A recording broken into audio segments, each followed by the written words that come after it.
I've got a treat for your ears this week on Sacramento Smooth Jazz. I'm hanging out with the incredible Peter Morgan, the man who brings us that smooth jazz goodness, blending it seamlessly with coastal influences and a touch of blues. From jamming with Michael McDonald and Chris Bodie to his heartwarming involvement in charitable causes. Peter's music tells stories that resonate beyond the melodies. Peter's not just a musician, he's a multi-instrumentalist, a composer, and an all-around passionate artist. I'm diving into his world to get the lowdown on how he makes the magic happen. Tune in as I peel back the layers, exploring the roots of his sound, the artist who's shaped his journey, and the nitty-gritty of his collaborations with jazz royalty. Mark your calendars and join us for Sacramento Smooth Jazz Radio Show's weekly artist spotlight with the one and only Peter Morgan, right here where the music comes to life. Sacramento Smooth Jazz. You're listening to Sacramento Smooth Jazz. Welcome back to Sacramento Smooth Jazz. I'm Michael Andrews, and we're eager to dive into another weekly artist spotlight with renowned smooth jazz artist Peter Morgan, masterfully fusing smooth jazz and coastal vibes along with some bluesy tones. That's Peter's signature sound. From jamming on stage with contemporary jazz royalty like Michael McDonald and Chris Bodie, to uplifting music education programs and charitable causes like muscular dystrophy. His music brings communities together. As a multi-instrumentalist, top-tier performer, composer, and passionate artist who thrills with every jazz-infused layer, Peter, he's the full package. So let's dive deeper into the creative process and his inspiration behind his impressive talent. Peter, I'm so honored to have you today. Welcome to Sacramento Smooth Jazz. How are you? I'm fine, thank you. The honor is mine, my friend. I'm so glad we had to carve out some time from your schedule, and I'm looking forward to sharing your music with our listeners. One thing I didn't say in our introduction, he is also a Sacramentan. He's in the Sacramento area, ladies and gentlemen. He's out here hanging out with us, and so we get to share what's happening here in Sacramento. So I have a lot, because you have a number of albums, and we've talked about it, and you get into the blues, you get into the harmonica. As a multi-instrumentalist, I want to start there. Talk to us about being a multi-instrumentalist. When did all this start, and what instrument did you begin with? We went on a vacation to Mexico, and I have two older brothers, 5 and 9 years older. And for whatever reason, my parents bought them both guitars, and they never did anything with them. But then a few years later, this is way back in 5th grade, there was a special interest class you could take, Intro to Guitar. And I took it, and I learned 3 chords, and there was a concert in a decent sized hall, like a theater. And, these kids all lined up in their chairs and sang Down in the Valley. But it was kind of life changing for me. That's when it started, and I never put it down. And I remember in that same time frame, I was dabbling with harmonica as well. And I mean, all I could play was "Oh Susanna," but that's how far back it goes. I think you just told us your age when it comes to "Oh Susanna." I didn't say it was on Top 40 radio at the time. All right. So growing up, listening to music, what music inspired you when you were growing up? So I was very much raised in the country rock, classic rock era. So the Eagles, Linda Ronstadt, Jackson Browne. And that leads into your question of the multi-instrumentalist thing. I mean, I was a huge fan of Rusty Young on the pedal steel from Poco. And then equally huge, David Lindley on the lap steel, which nobody was playing, which is a steel guitar without pedals. And so I play that instrument as well. So as people would pop up on my radar, that I just, the music just touched me, what they were doing on the instrument. And I thought I would like to go do that. On harmonica, Norton Buffalo was the man for me. And so I kind of have it in my mind as to who were my heroes on each of the different instruments and how they inspired me to go and pursue that additional instrument. And I've listened to pretty much all your albums. Oh, going through it, researching you. And there's a few tracks from previous albums that we've talked about and the stories behind that. I see that you're influenced by David Benoit, Mike Post, Rippingtons, and I can hear some of those elements over the years with you. So do you find that those individuals are shaping your sound when it comes to your creative process? What are you thinking about when you're crafting some music? What's your whole process behind that? Well, the other day that changed my life was I told you this story. I was in the garage noodling on something, and I was listening to the Point City, whatever it was called at that point, Smooth Jazz in Sacramento, and they played a song that I'd never heard by a group I'd never heard, and they said that was the Rippingtons, and I thought, holy moly, what was that? And after that, I became a zealot, a disciple, Russ Freeman became kind of my mentor, and I signed up for jazz keyboard lessons with a guy that I stayed with for 10 years. And I walked in, and he said, what do you want to do with your music? And I said, here is my CD. Here is a Rippington CD. I want my CDs to sound more like the Rippingtons. Because if you look at Michael McDonald, Steely Dan, and the Rippingtons, the similarities in the 5-chord voice leading sophistication is really, really close. And so I knew that that's what was floating my boat. And so, yeah, I'm very influenced by all of those folks and what they do.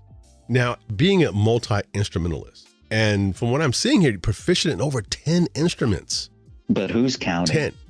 No, yeah, who's counting? 10 instruments. So, and proficient. I have these thought process now. It's like, do you start with the guitar? Do you start with the keyboard? Where does your process start when it comes to crafting a song? I wish that my process was that I would start with a melody, and I never do. I always start with a chord structure over a groove. I hear something and I go, oh, that's pretty cool. Well, there's a song called Catalina Camino Cielo on my first album. And I was driving home from a piano lesson in the car, Highway 50, and public radio had on a big band Latin band. And they were playing this song, and it was kind of a groove. And so I just kept pounding this on the steering wheel so I wouldn't forget it till I got home. And I quickly programmed in just a light beat of that. And then I went ahead and put the chord structure over the top of that because, as I said earlier about the Rippingtons and Spyro Gyra and Michael McDonald and all of those groups, it's the background beds of the chords that are so sophisticated and make the music so interesting for me. Then, and a lot of times I write the melody on keyboard on top of that. Then I have to go back and figure out how to play it on guitar. And years into it, I thought, well, wait a minute, you're kind of doing it backwards. If guitar is your primary instrument and that's where you need to be expressive with the melodies, then why are you writing it on keyboard and then having to see if it fits on guitar? Because what works on guitar doesn't necessarily work on saxophone or on keyboard. I mean, there are definite sweet spots and patterns and styles for each of the instruments. If you just joined us, we're speaking with a local talent, a multi-instrumentalist, and an amazing producer, performer, Peter Morgan. And we're talking about him being a multi-instrumentalist right now. And he goes against the grain when it comes to creating his music. And I like what you said because it's so true. What works for guitar doesn't always translate into keyboards and sax and things of that nature. It's very unique in how that has to blend overall. But one thing that people need to know that you performed with some greats like Michael McDonald and Chris Bodie. What was it like sharing the stage with these legends?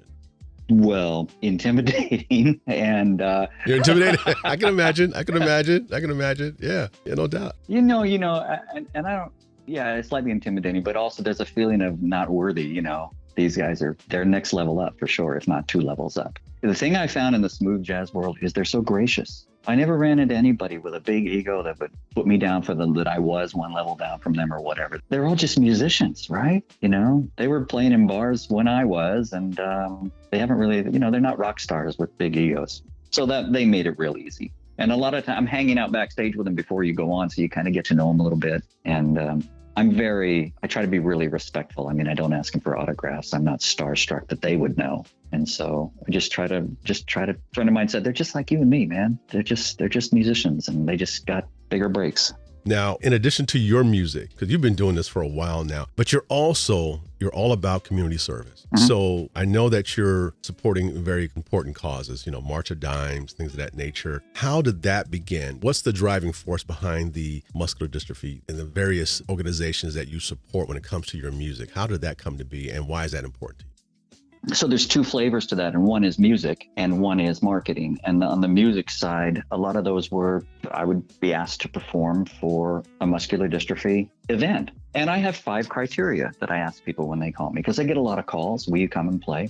And I always ask them, I don't know if I can remember them all right now, but is there great awareness for me at the event? Is there great awareness for me away from the event? Because I'm trying to figure out how it's a win-win for both of us instead of just, hey, will you come play for free? So is there compensation? Okay, you don't have money, that's fine. Will there be a lot of eyeballs there? Will there be eyeballs away from there through publicity? Is it a cause like breast cancer and cancer in general? That's my pet cause. And you have to pick one, I think. or two, you can't support everything that comes your way. So I would just map out a criteria as to whether or not it made sense. Was it a win-win? And then I would go and do a lot of free performances for these charitable organizations. And the other side of that is that I have a degree in marketing from Cal Poly San Luis Obispo. I worked at Intel for a million years in marketing, and a lot of opportunities came my way to help take that marketing intelligence and apply it to organizations that needed help. For example, St. John's Shelter for Homeless Women and Homeless Women with Children. I did all their brand strategy and the marketing plan for them 1 year, et cetera.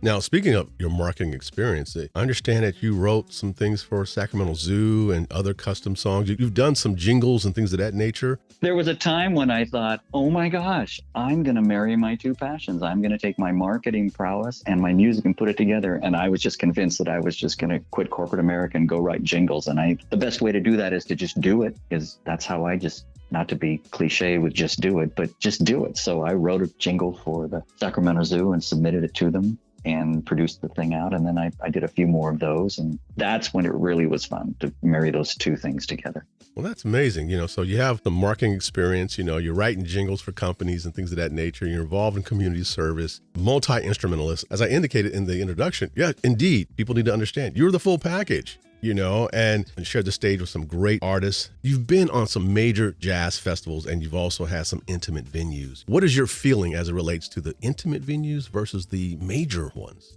Well, they're radically different, and there's upsides and downsides to both.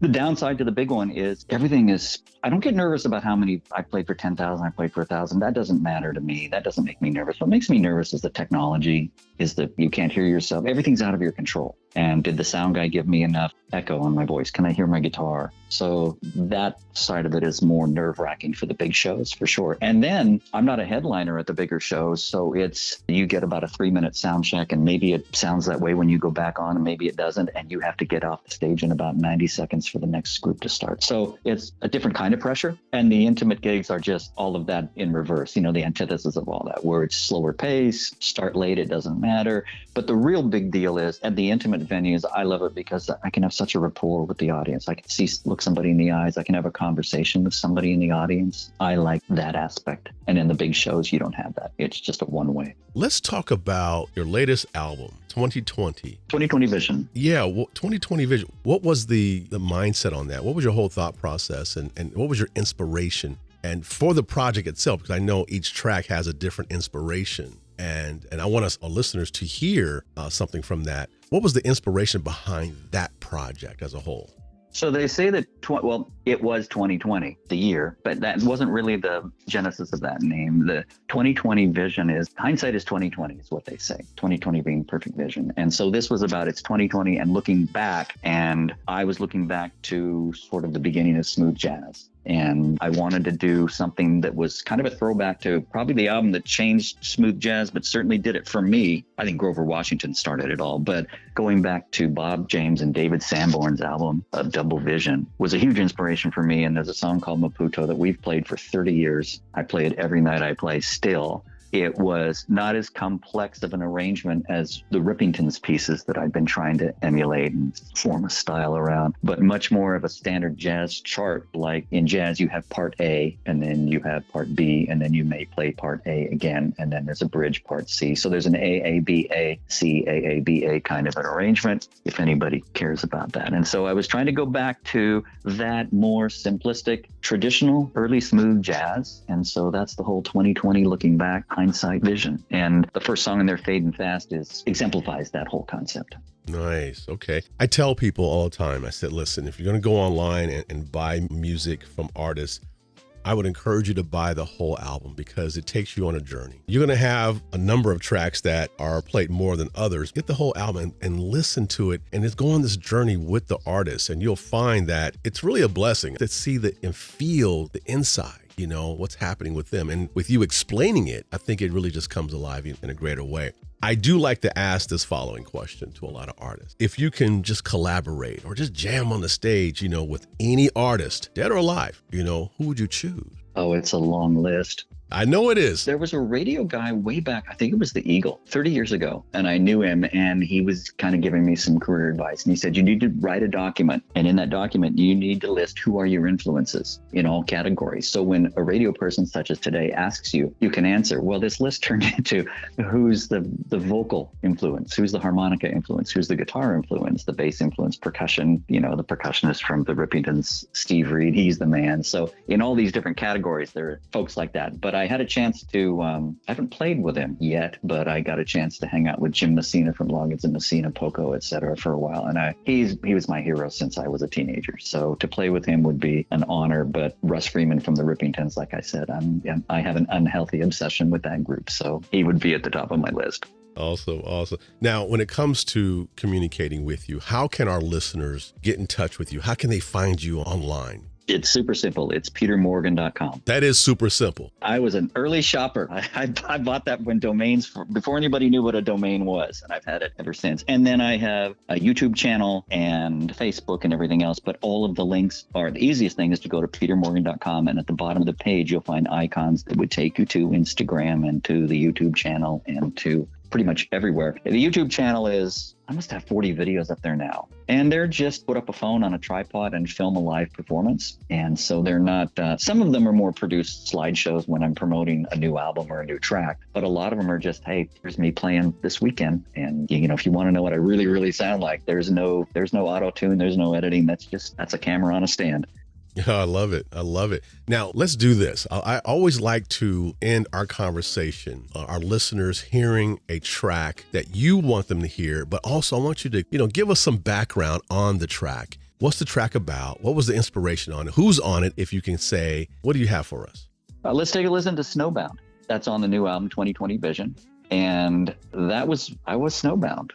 Everywhere I go on vacation, even on work trips, I take a laptop and a little miniature keyboard and interface headphones, and I write on the road a lot. I've written a lot of stuff in Vegas, a lot of stuff in Florida. And there's a song called San Francisco to Florida. I think that was written on a United flight from San Francisco to Florida. But Snowbound, we were up in the Sierra near Arnold at my brother's cabin, and it started coming down, and I started to write this song. And we were snowbound for about 3 days. Funny thing is, if you listen to the song, it sounds very tropical. So it sort of has nothing to do with what was going on of being snowbound, but that's where it started, and that's how it got its name. And you get to listen to it right here on Sacramento Smooth Jazz. Peter, thank you for joining us today. It has been a pleasure. Oh, well, truly the pleasure's mine. You have such kind things to say about me, and I appreciate the awareness, and I hope your listeners enjoy my music and come see me. Boy, I'm playing wineries all over the area, and we're out there, and I have some amazing sax players I work with, and if you like smooth jazz, I think you'll like it.